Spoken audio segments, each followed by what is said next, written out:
You've heard me mention before, I've done over 350 weddings. And, I mean, I couldn't even tell you if I was to try to give it an accurate, exact amount. I've kind of lost track. But a lot of different people along the way. And my philosophy is, I've talked to a number of pastors when I first started doing weddings, and this is the one I feel the Lord wants me to continue, is I will do a wedding for two people that are Christians, and I will do a wedding for two people that aren't Christians. And you may say, well, why would you do that? Well, because I won't do a wedding unless I first do premarital counseling. And I figure if they sit down with me, they're going to hear some practical information. They're going to hear the gospel. But if I don't do the wedding, they're going to go to Las Vegas and have some guy dressed up like Elvis do the wedding. And what are they going to get out of that? But the only wedding I will not do is when one person is a Christian and the other one is not. Because the Bible specifically says, don't be unequally yoked with unbelievers. And yes, I've known some people that were Christians and married unbelievers, and it did work out, but I've met too many others where it did not. And the Christian says, I'm going to bring them into the fold, but usually it tends to go the other way. They bring them into the world.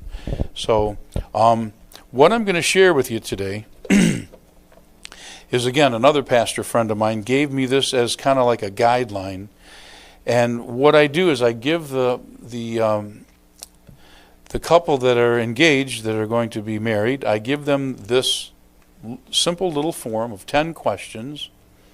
And I tell them, now you take this home and you just fill out these answers. And don't show them to each other. But you come back when we get together, and then I will read each other's answers to each other. And you'll get a kick out of it. You might be surprised. And when I'm done, I'll give them back to you. You hang on to them. And next year, read these answers, and you're going to laugh like crazy.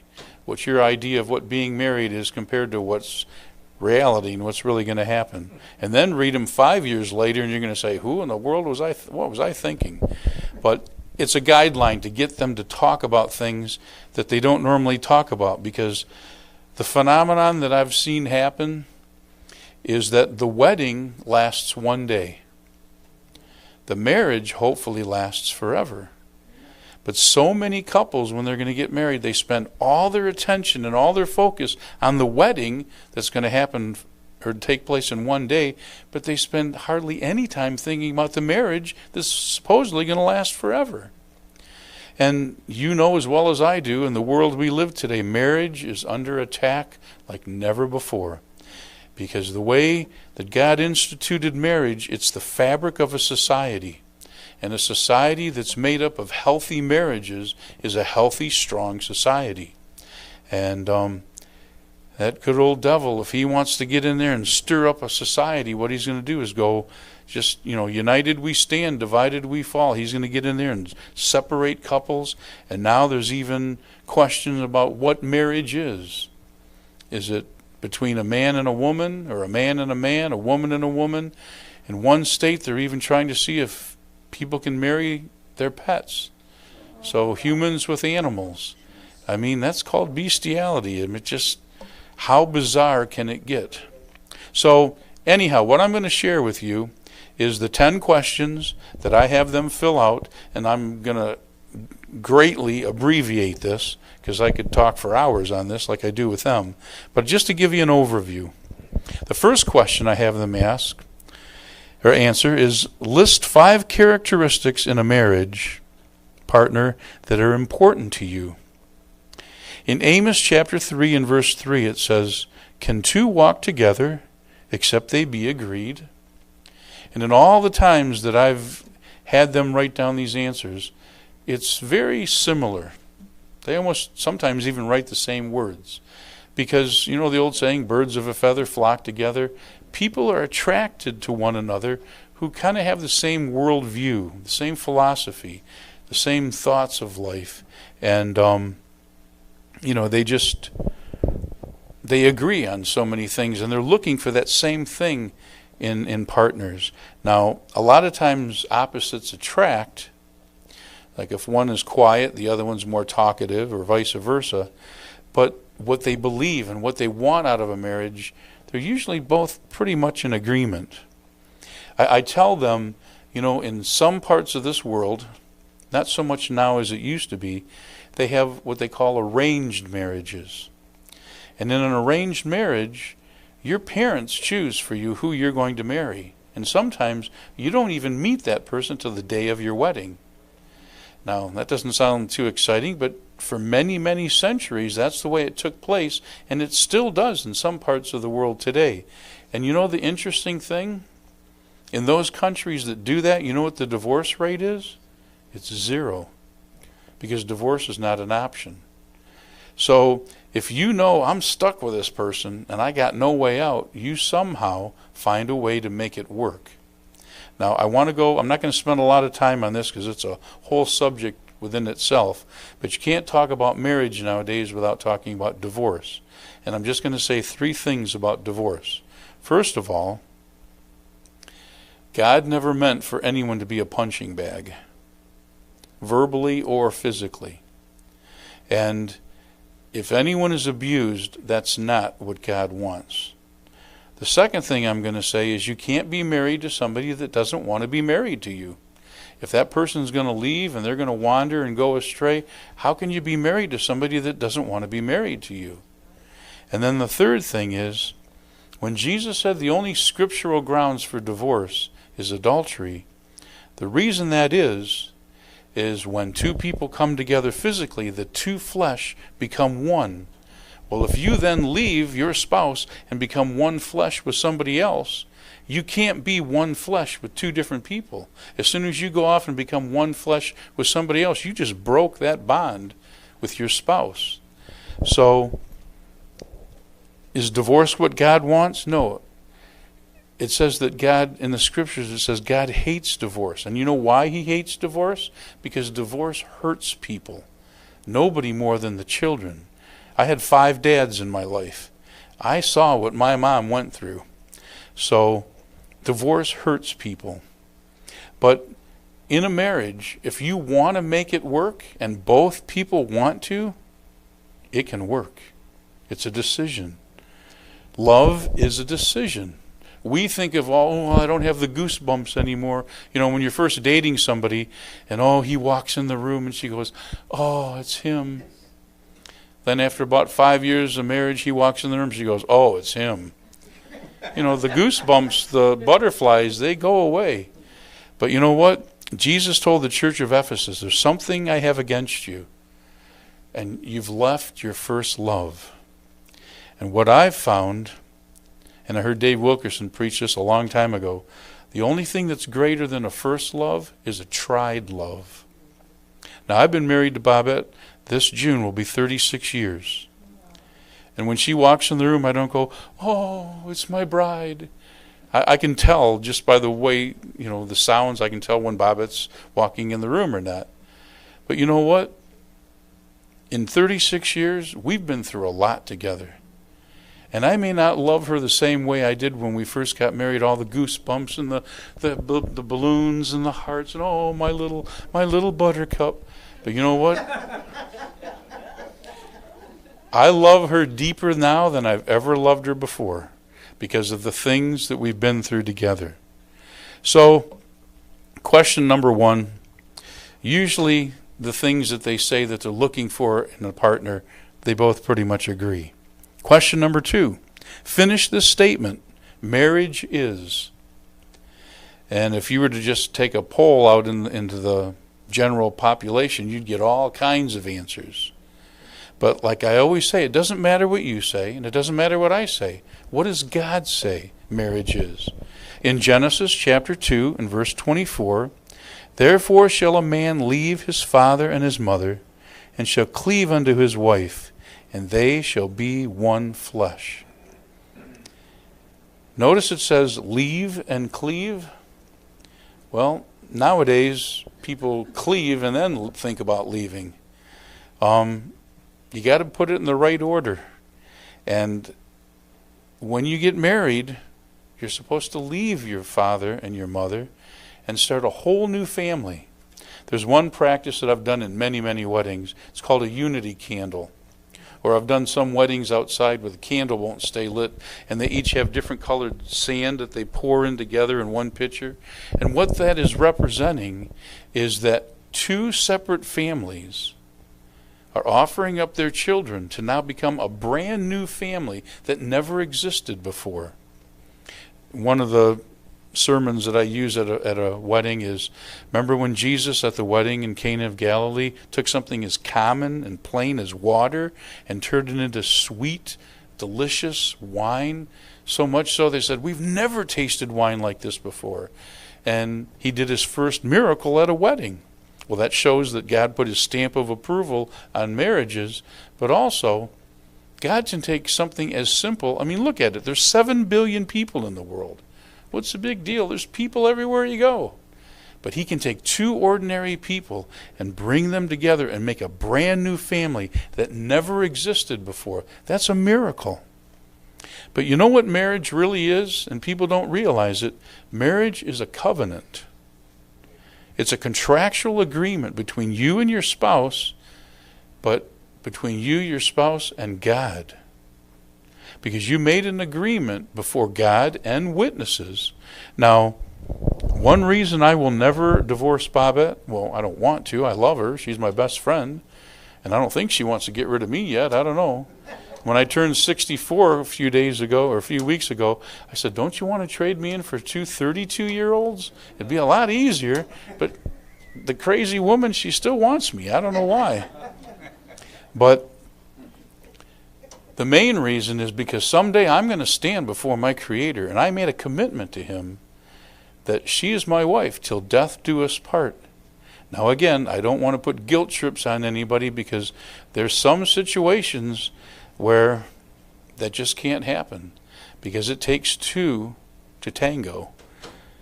All right, question number 3. What part does sex play within the bonds of marriage? Did you hear what he said? He said sex in church. You can't talk about that. And whenever I ask this question, the couples, sometimes they get a little nervous and everything. But you know what? In in Genesis chapter 4 and verse 1, it says, and Adam knew Eve his wife, and she conceived, and bare Cain, and said, I have gotten a man from the Lord. And in that verse is the 2 reasons why God created sex. Did you know sex was God's idea? Man didn't come up with that. I mean, think about it. God could have made people grow on trees. There could have been human trees. You're just walking down the street and there's a human tree, and you say, hey, how you doing? And the guy's just hanging there. I'm fine. How are you today? Well, are you ready to be a human and walk around? No, I'm going to hang here and a little bit longer till I get more ripe. And I said, all right, well, I'll come back next week and I'll snap you off, and then you can just walk around and start joining the human race. God could have done that if he wanted to. But think about it. Everything God grows in this world comes from a seed. And a man implants a seed in his wife's fertile ground, and from that tiny, almost microscopic seed comes a human being. And some of us human beings, I haven't been microscopic for a long time. And that all came from a little seed. So God could have done it another way, but he chose that way, and he chose to make the process actually pleasurable. He could have made it agonizing. You know, like the old saying, if men were the ones that gave birth, there'd only be one person in the world. I don't know why women want to have babies, but that's the way God made them. But God created that. So one of the reasons for sex is procreation. It says right here that Eve had Cain and said, the Lord has given me a man. But the other reason, now some churches believe and some denominations believe that sex is only for procreation. Well, it says that Adam knew Eve. And that word knew in the Hebrew doesn't just mean he slept with her, he had sex with her. He knew her. He knew her physically, but he knew her emotionally, and he knew her spiritually. There's this thing called intimacy that takes place during the sex act that can take place no way other way like that. I've told you before, there's three kinds of love. The first one is the Greek word agape, which means unconditional love. For God so agape loved the world. When you meet somebody, we're supposed to unconditionally agape love them. Give them the benefit of the doubt. Hey, you could be my next best friend. And you just agape unconditionally love them. The other type of love is phileo, which is brotherly love or friendship. That's why they call the city of Philadelphia the city of brotherly love, because it comes from the Greek word phileo. Now, out of all the people I meet in my life, I only have enough time to have friends with just a handful of people. But then there's a third kind of love, and that's eros. That's that physical, sexual love. And that you only have with one person that you make a lifetime commitment to, because that kind of love is the most intense, the most intimate of all the other kind of loves. You know, the sad thing is the way our world lives, people in our world live today, is, they have Saturday night flings, one night stands, and they come together physically and they break apart. And then next week they go with somebody else, come together, break apart. And they think, what's the big deal? But when two people have sex, the least of what's happening is physical. Yeah, there's a lot going on physically, but more than that, there's an emotional, soulish connection. And more important than even that, there's a spiritual connection. And when somebody comes together and breaks apart, you may think, what's the big deal? Everybody's doing it. But you don't realize what you're damaging your soul and your spirit. Just think of you had a strip of duct tape and you stick it to the wall and you pull it off. First time, it leaves some of the tape there and it might pull some of the paint off the wall. But then you stick it again, next time a little bit less. And you keep doing that till finally that duct tape has no stickiness to it at all. And some people, to them the sex act is about as exciting as shaking hands. But what it's done to their soul has destroyed them. People are heartless. They don't care. They can't feel anymore. But when it says that Adam knew Eve, that intimacy is the most incredible type of love there is. And see, I'm one of those kind of guys. I'm blessed because I can find all three of those kind of love: agape, unconditional; phileo, friendship; and eros, physical, all in one person. And that's my wife, because Babette is my best friend. And I have to unconditionally love her, even though when she wants to watch the Hallmark Channel and I want to watch Forged in Fire, I still have to unconditionally love her. But she's my best friend. But I can share that physical love with her like I can with nobody else. All right, question number 4. How would you rate your knowledge of birth control? And you may say, come on, in this world we're living, that's kind of a stupid question, isn't it? I mean, even in elementary school, kids are being taught birth control. But I ask that question to get into the realm of children. In Psalm 127 and verse 3, it says, "Lo, children are a heritage of the Lord, and the fruit of the womb is his reward." Nowadays, people look at children as just a hindrance, a hassle, an inconvenience. That's why, you hate to even think about it, but 50 million children aborted in this country. It boggles the mind. Children are just like something you have to deal with. But see, the way God invented this circle of life is, you have children and they're a lot of work, and you got to change dirty diapers, and you got to make bottles, and you got to put up with things you don't want to put up with. But guess what, boys and girls? Someday you're going to get old, and you might be in diapers, and someone's got to make you something to eat, and you might not be so easy to get along with, and those same kids that you took care of are going to take care of you. So children are a blessing. And, it says that they're the heritage. It's a continuance. In any society that stops believing in taking children seriously, that society is soon gone because there's nobody there to carry on. You've heard the old saying, put the cart in front of the horse. Well, that's what happens in our world today. So many people are having babies, and then they later decide, maybe I'll get married. I don't know. Where I work, there's 3 young women that all have children. They're not married. One of them is just got engaged. She's had 3 children from 3 different guys, and now she's engaged to the father of her last child, and everybody's celebrating, oh, wow, she's going to get married. And I'm happy she's going to get married. But you know what? What if you could just imagine this concept. You get married first, then you have children. What a concept. In the Old Testament, there was a procedure that took place. If you were a soldier, you did not go to war for 1 year after you got married, because that society knew that first year of getting married, you needed that time to grow together and get used to each other and grow in intimacy and just build that new love, and then you could then go off to war. And this is something between you, your spouse, and your God. But when people get married, I always recommend at least wait a year to have that time to just grow together and be that time alone together and just have that freedom. Because when you start having kids, everything is going to change. And how many kids you have, that's between you, your spouse, and the Lord. I know a few people that want, when I first talked to them, they say, we want 8 kids. We want 6 kids. And then they have 2 and they say, that's enough. And then I know, one couple that had 4 kids and the husband wants 2 more, and his wife says, well, I did these 4, you do the next 2. We'll see how that works out. But children are not a hindrance. They're not a pain. They're our heritage. They're a blessing, and they're something to be cherished.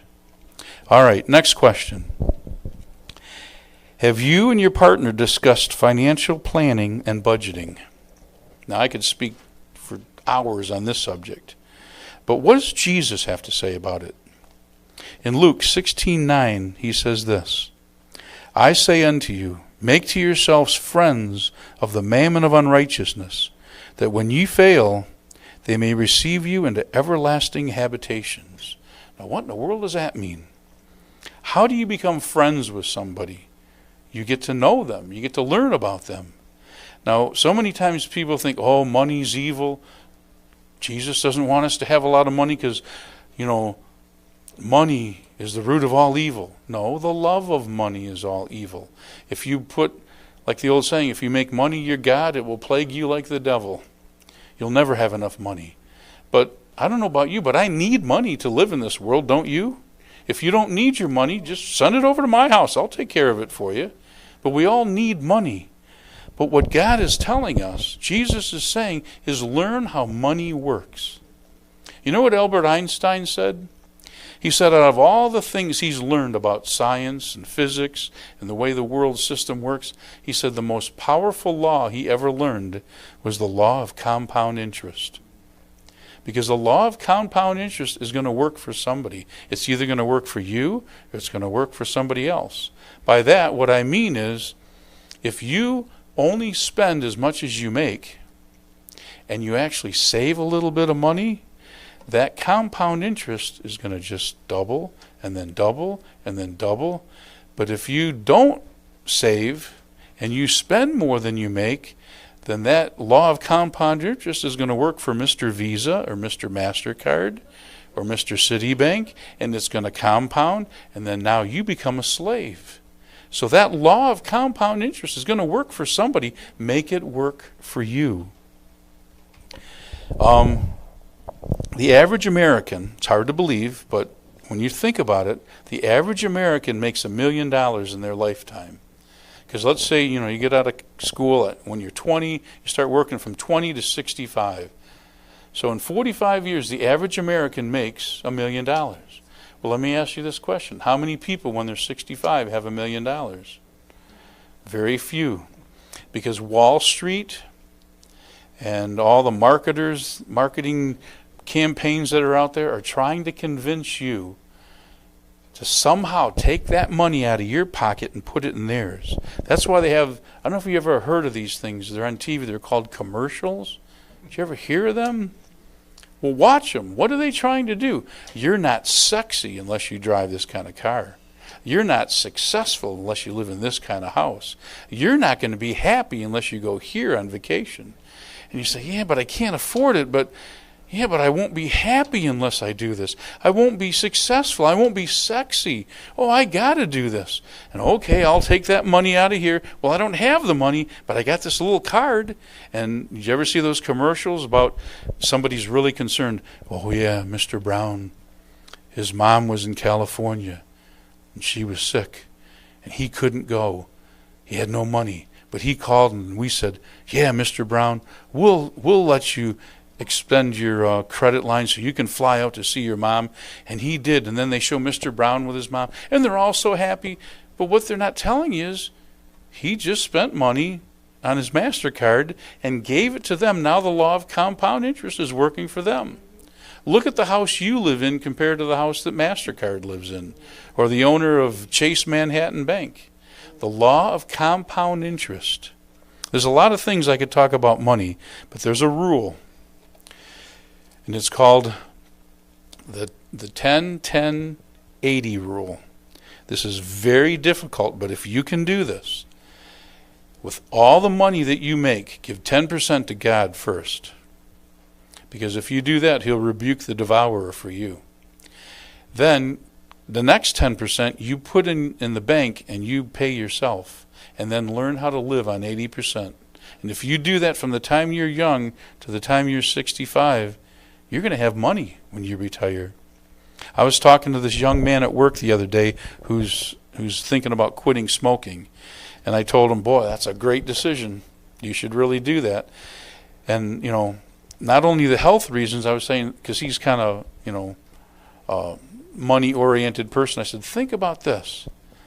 I said, how much is a pack of cigarettes? And now it's like $7. And I said, how many packs do you smoke a day? Well, just one. Okay, so $7 a pack, 7 times 7 days in a week, you're spending $49 a week on cigarettes. So that's roughly $200 a month. What if you took $200 a month and put it in the most conservative interest, like let's say a Roth IRA, okay? Now he's in his 20s. I said, when you're 65, you'd have about $200,000, depending on the stock market and how things are going. But let's say conservatively, you'd have $150,000 versus if you continue to smoke when you're 65, you'll have bad breath, yellow teeth, and black lungs, and you might even have cancer. So let's figure it out. Which one is a better thing to do? So the law of compound interest is going to work for somebody. Have it work for you. All right, question number 6. How would you rate your communication skills? In Psalm 81:13, it says, "Oh, that my people had hearkened unto me, and Israel had walked in my ways." Basically what God is saying is, I wish my people would listen to me. The best part of any conversation is the part that listens. God gave you 2 ears and 1 mouth. You should do twice as much listening as you do talking. Because you know what? People want to be heard. I heard something a long time ago. I think it was in How to Win Friends and Influence People by Dale Carnegie. Everybody's favorite subject is themselves. You want to be a great conversationalist? Just ask people questions about themselves. And once they feel like you really, don't say, hey, how are you doing today? And then walk away. Then you say, he doesn't care about me. But say, hey, how are you today? And you look at them like you're waiting for an answer. People will like to talk to you. People want to be heard. Well, when you're married, guess what? Your spouse wants you to hear them.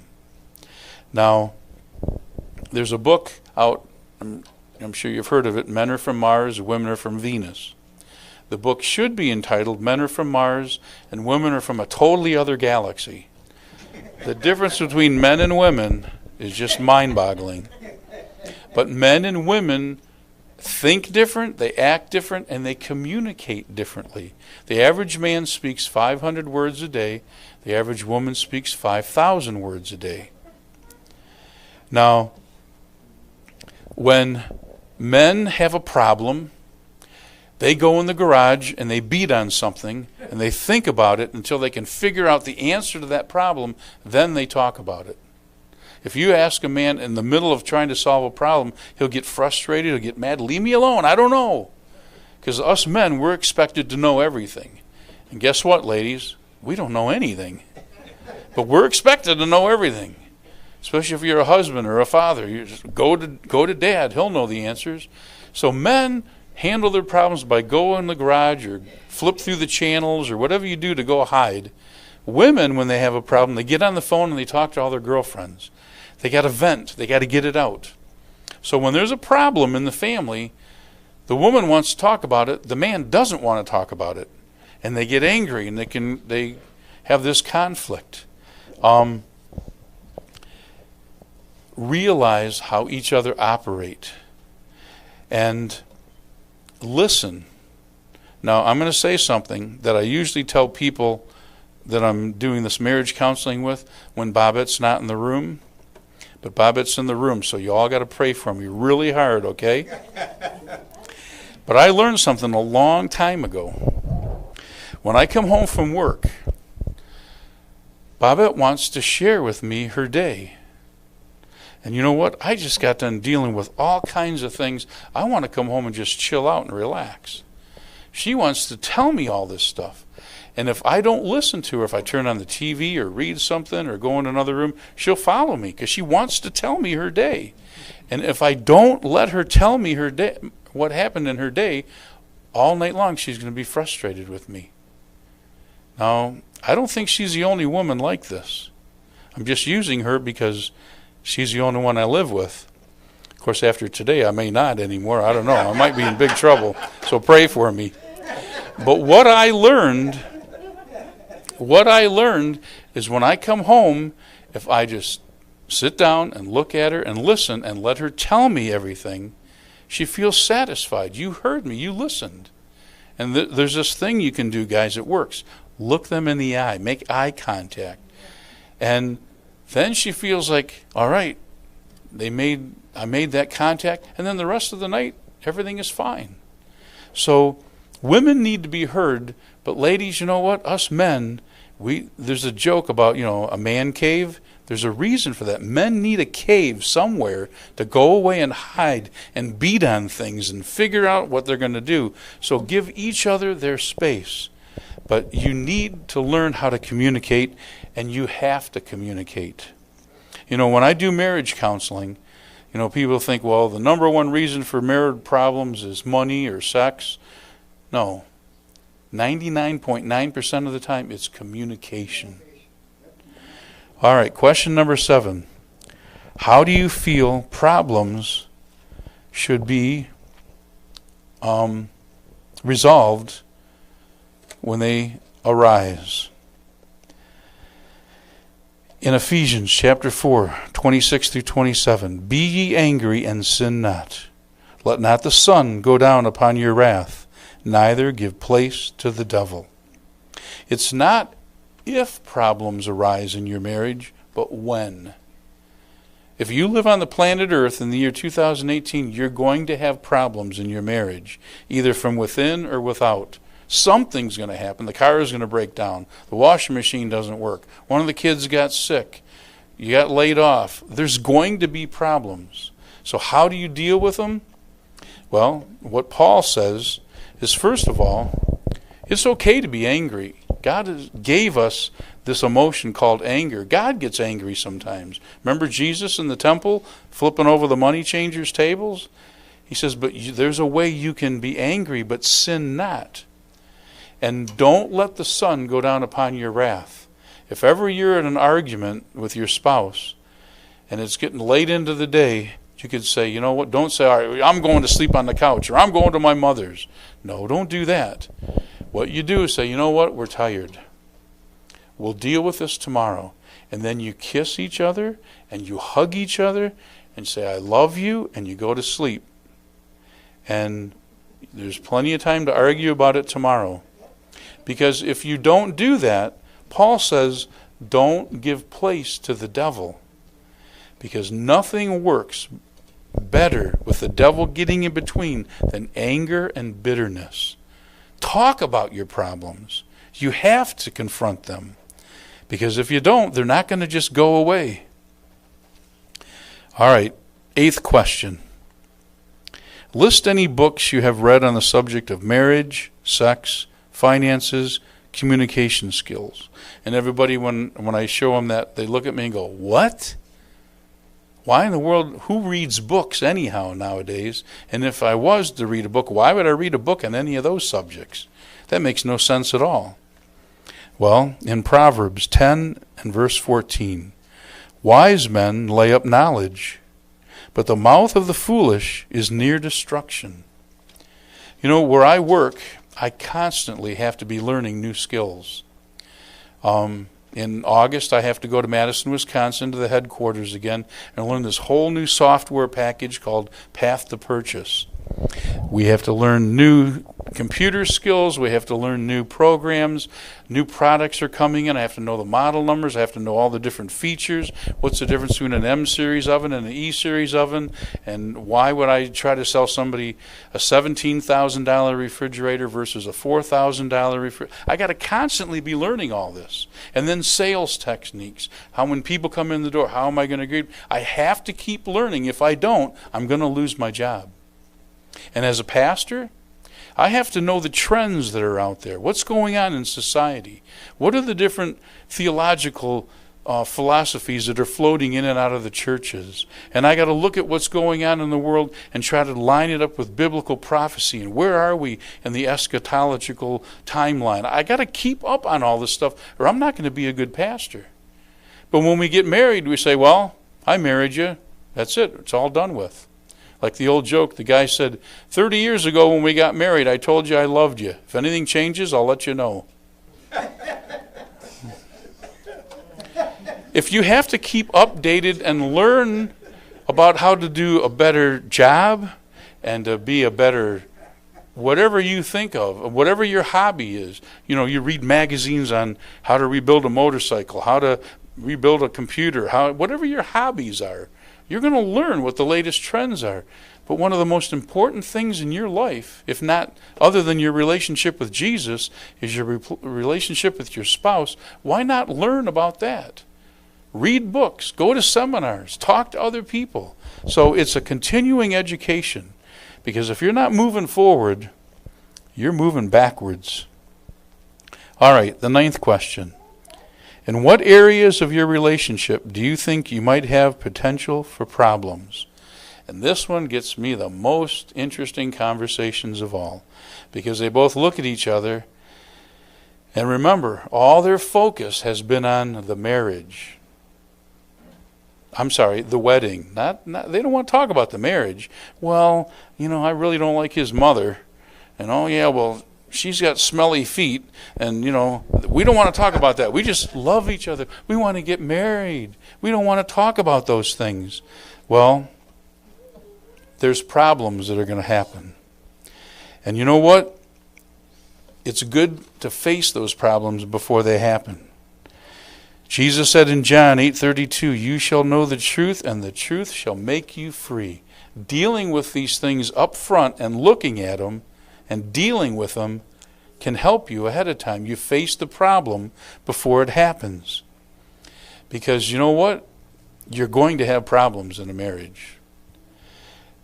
The worst thing, when I do marriage counseling, the worst thing that I see is when the couple don't fight anymore.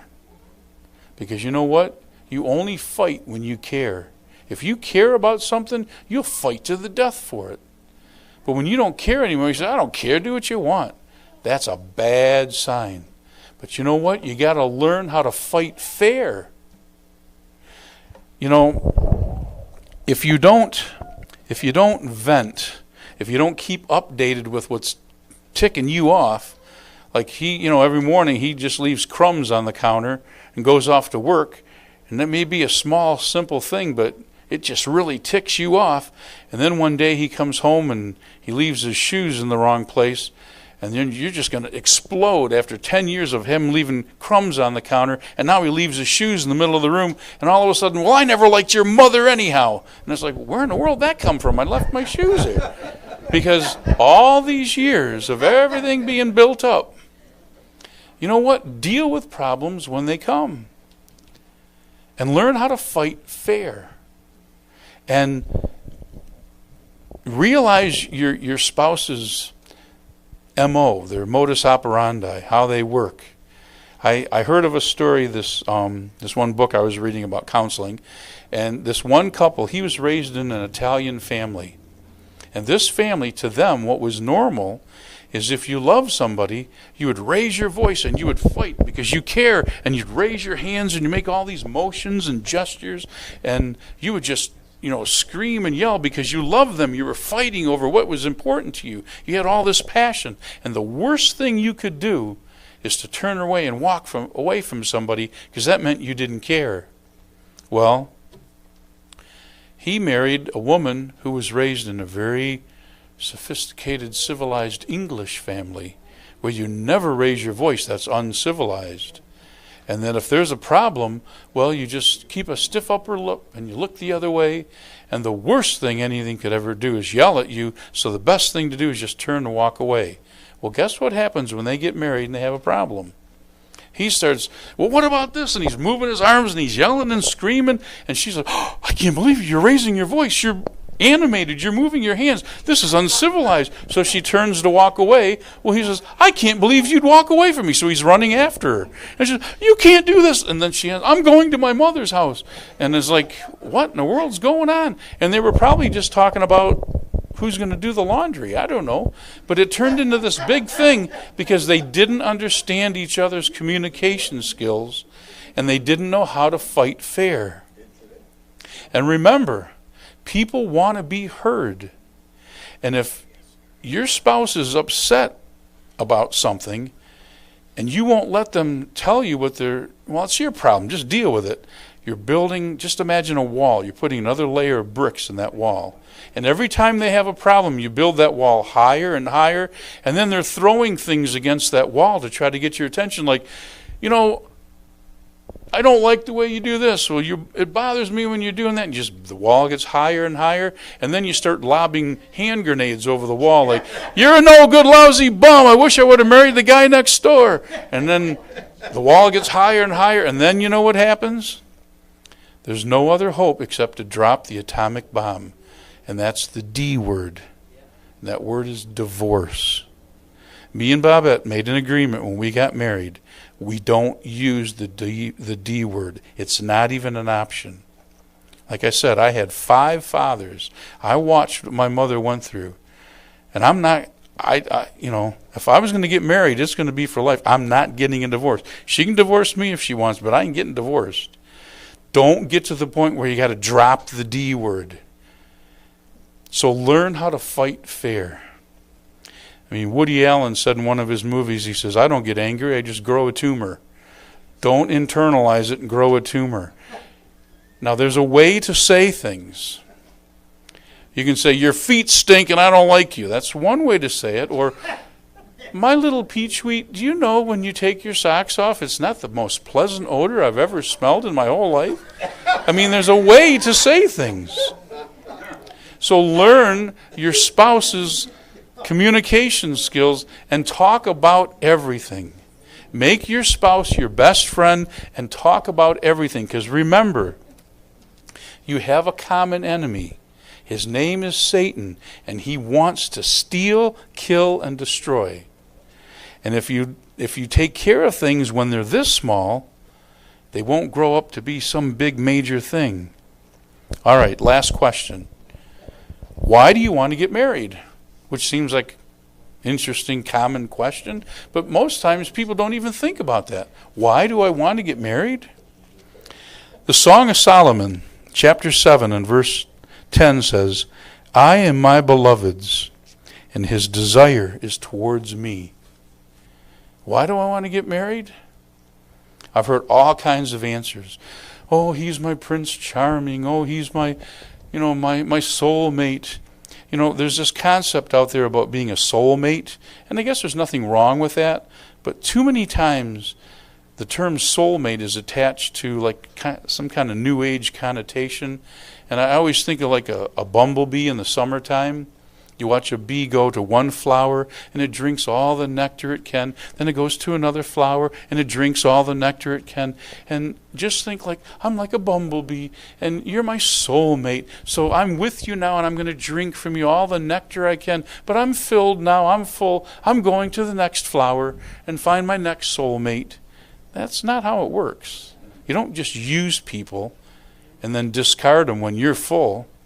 It's a commitment. It's a commitment. When I became a Christian, like I said, I watched my mom go through all kinds of divorces. I watched what happened to my brother and sister, and of course some of the dads I had were horrendous to me. And when I became a Christian, I said, that's it. Because before I was a Christian, I had a lot of girlfriends, never really got committed to anybody because I wasn't going to go through what my mom went through. And when I became a Christian, I thought, that's it. God's called me to be John the Baptist, and I'm going to stand on the street corner, and I'm going to grow a long beard and hold up a card that says, the end is near, and that's what I'm going to do. That's my life. I'm just going to tell everybody about Jesus. And then one day, I was at work, and I was just minding my own business, and the Lord spoke to me, and no, it wasn't the heavens parted in a big booming voice. That still small voice. Just all of a sudden, the Lord said to me, Dave, you know how you're always saying in your prayers that you want to be just like me? And I said, yes, Lord, I want to be just like you. I'll do anything you want. And I'm thinking he's going to say, well, then go to Africa and be a missionary. But that's the last thing that he said. He said to me, I just want you to think about something. I have a bride, the bride of Christ. If you want to be just like me, maybe you should think about having a bride. And wow, what a concept. And you can believe me if you want, but 2 weeks later, I went on vacation and I met Bobette. And a year later, we got married. And 36 years later, I got me a bride. And Jesus has to deal with someone else, the bride of Christ, but he now has someone to live for and someone to die for. And when you're married, you have someone to live for and someone to die for. And when I hear people say, some of the reasons they want to get married, the worst answer I ever heard was there was a couple that called me, and they were both Hindu. They were raised in a Hindu family, but they both became Christians. And they wanted to get married in a Christian service by a Christian pastor, but they didn't know any pastors. So they just went through the phone book and they stumbled onto me. So after I talked with them, I said, yes, I would be glad to. I wanted to encourage them in their faith. And I got them in touch with a local pastor, and they started to go to church there. But I'll tell you, when I did that wedding, their whole families out there in the congregation dressed in their Hindu garb, they didn't like me at all. They hated me. If looks could kill, I'd be dead. But when I was doing this premarital counseling with them, the answer for this one, why do you want to get married? You know what his answer was? Because I believe she will be a good mother to my children. And she went, what? Is that all I am to you, is a baby-making machine? That's terrible.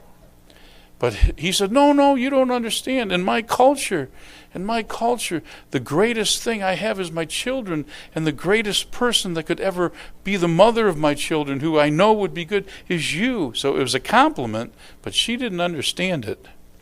So why do you want to get married? And then I end with this. Gary made reference to it when he was praying today, the scripture.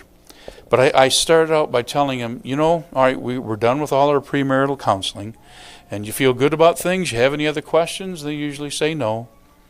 And I say, well, I just want to leave you with a thought. Did you know in this country the statistics are 50% of all marriages end in a divorce? How do you know you're not going to be one of them? And they look at me, and sometimes they'll hold each other's arm or hand and say, why are you saying this to us? We love each other. We're going to get married. Why are you talking about this? And I say, because it's reality. So why do you think your marriage is going to last when 50% of them don't? And they said, well, because we love each other. And I said, you know what? I've done over 350 marriages. I've never once married two people that hated each other. They all love each other. I said, I did one wedding for this couple, and I mean, they're sitting next to each other, the body language, they're leaning into each other, and they're holding hands, and you could almost see, balloons and, hearts and clowns and just all floating. Oh, they just love each other. And exactly 1 year later, I met with them for marital counseling, and they're sitting opposite each other like this. And they hated each other, and they got a divorce. 1 year. Same couple. The family, the bride's family went bankrupt. They spent so much money on this on this wedding, and nothing went into the marriage. So I said, so why do you think your marriage is going to be any different? And they don't know what to say, and they get scared. Like, tell us. And I said, well, I'll tell you something that I guarantee you, if you do this, your marriage will last. And then I use that scripture that Gary said, a three-banded cord is not easily broken. And I say, you know what? There's 7 billion people in this world. And you don't need to get married. You don't need to marry each other. I said, there's a lot of people out there that live a single life, and that's like a one-stranded rope. And they live very successful, happy lives. And you don't have to be married to be a Christian or to be happy. You don't have to. But you know what? Things in life happen. And when you're all by yourself, you got to sometimes deal with it by yourself, and it's hard on that person. And just like one strand of a rope I can pull it hard enough and break it. But then if you get a two-banded cord, two people get married together and they intertwine their lives together, that's a little harder to break. But if I pull hard enough, I can break that rope. But if you get a three-banded cord and you intertwine those three strands together, it's almost impossible to break that rope. And I say, you want to know who the third band is? And they look at each other like, don't tell me my mom or my dad or my brother. No. His name is Jesus. And he wants to be a part of your marriage. And if you put God first, if you two commit to each other, and then together you commit to having a relationship with God the Father through Jesus the Son, and you commit to that, that's a three-banded cord that all the problems, the stresses, the trials in this life cannot pull you apart. So, because like I said, I do a lot of weddings for people that aren't Christians. And I go on and talk to them, share with them the gospel, and I've even led a couple people to the Lord. So the wedding I'm doing in 2 weeks for our landlord, Tony here, his daughter and her boyfriend or fiance, they're not Christians, but I sat down and talked with them a couple of times, and I'm doing their wedding, and they heard the gospel. And when I was telling them this, they really listened, and I don't know what's going to happen after that. But that's what I do for weddings and for marriage candidates, because I believe it's important, because it's, like I said, the fabric of a society. Now, today is Mother's Day. When I was praying, I was saying, Lord, all right, what sermon do you want me to preach for Mother's Day? And he didn't give me a specific message for that. He wanted me to talk about this. I don't know how the two tie in together, except to say this. If it wasn't for marriages, we wouldn't have mothers. And mothers, what an incredible blessing you are. My mom, I had 5 dads, but I only had one mama. I got a stepmom, but she's still not my mama. And my mom's been gone for 9 years now, and I miss her more every day. All the things I go through in life. I mean, I'm 64 years old. My mom couldn't do much to help me, but just when you're having a hard time, just to hear her voice. And those of you that your mom is still alive, you make sure you tell her how much you love her, and you spend time with her. And you ladies that are mothers, I hope your kids tell you how much they love you. And if they don't, I want you to know how important you are in their lives.